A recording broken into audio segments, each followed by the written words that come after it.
Okay, let's just jump right into this explainer. Imagine a market threat that isn't human. It's invisible, buried deep in server racks and fiber optic cables. Today, we're looking at how microscopic, high-frequency trading glitches literally have the power to reset our entire economy. Over the last decade or so, global financial exchanges have become almost entirely automated.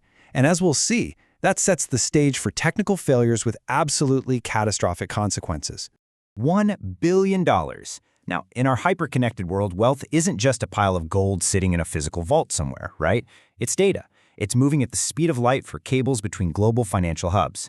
Because of that insane speed and interconnectivity, a single tiny broken line of code can wipe out billions of dollars in a matter of seconds. We're operating in a market structure where algorithms execute trades in microseconds, literally millionths of a second. So just a few incorrect characters of text, they can trigger massive sell-offs, vaporizing wealth way faster than your brain can even process that a simple mistake happened. To really unpack how this happens, we're going to break down the anatomy of these breakdowns across 4 stages. First, the economic DDoS attack. Second, the mechanics of a flash crash. Third, a pattern of failure. And finally, the great filter test. All right, let's dive right into Section 1, the economic DDoS attack, a massive assault. What's really fascinating here is how the source material completely reframes what a trading glitch actually is. Usually we think of a glitch as just a standard error, a frozen screen, a dropped connection, whatever. But we actually need to look at this as the financial equivalent of a cyber attack on global infrastructure, an economic DDoS attack. When a broken line of code hits the system, it doesn't just stop a single trade, no way. It can spit out thousands of erroneous orders in a fraction of a second. This completely floods the network's order books, totally choking the exchange's bandwidth. By overwhelming that global infrastructure with bad data, it basically acts as a massive assault, wiping out wealth and crippling the market's ability to function normally. It becomes a full-scale barrage on the structural integrity of our global markets. Moving on to Section 2, mechanics of a flash crash, algorithmic feedback. So how does this actually play out?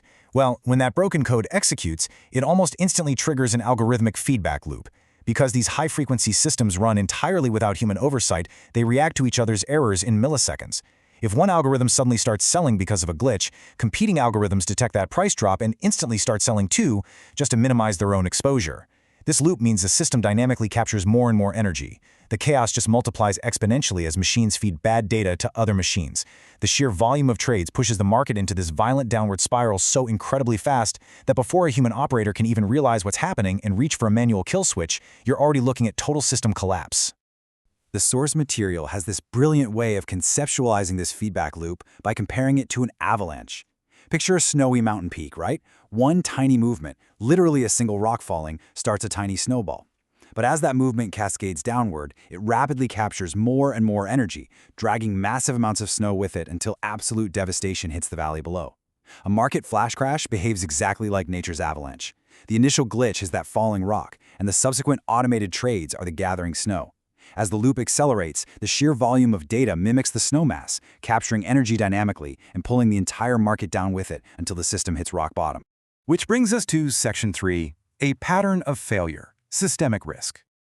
Now, zooming out from a single crash for a second, we start to realize that these glitches aren't just isolated flukes. They're actually a recurring historical pattern.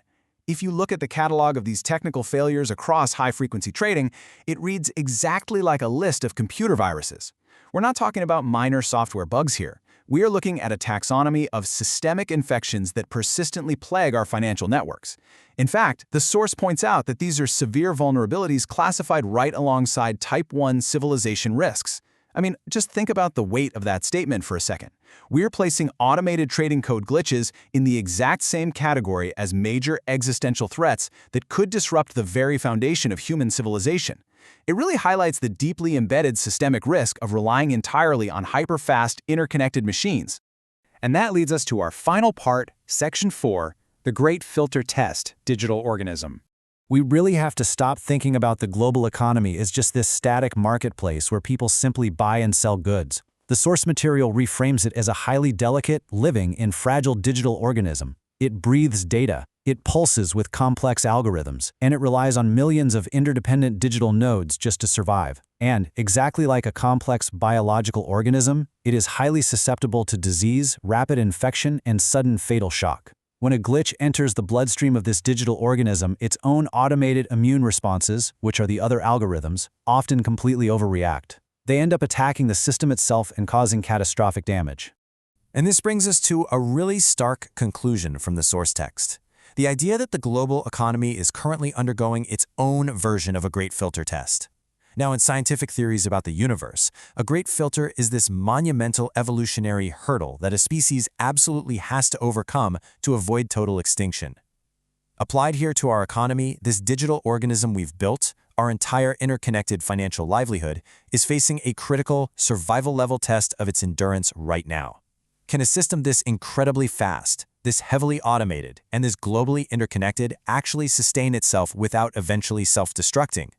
We've engineered a financial ecosystem that operates way beyond the limits of human control, and now we basically have to see if it can survive its own complexity.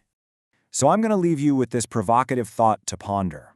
Will our global economy survive its great filter test, or will a single broken line of code reset absolutely everything? As our financial systems become more and more automated, relying on feedback loops that push so far past the limits of human reaction time, we really have to ask ourselves, are we prepared to pass this ultimate survival test? Or are we inevitably destined for a total economic avalanche triggered by a microscopic glitch? It's a fascinating and honestly profoundly frightening question to consider. Thanks so much for joining me for this explainer, and remember to always keep questioning the systems operating invisibly all around you.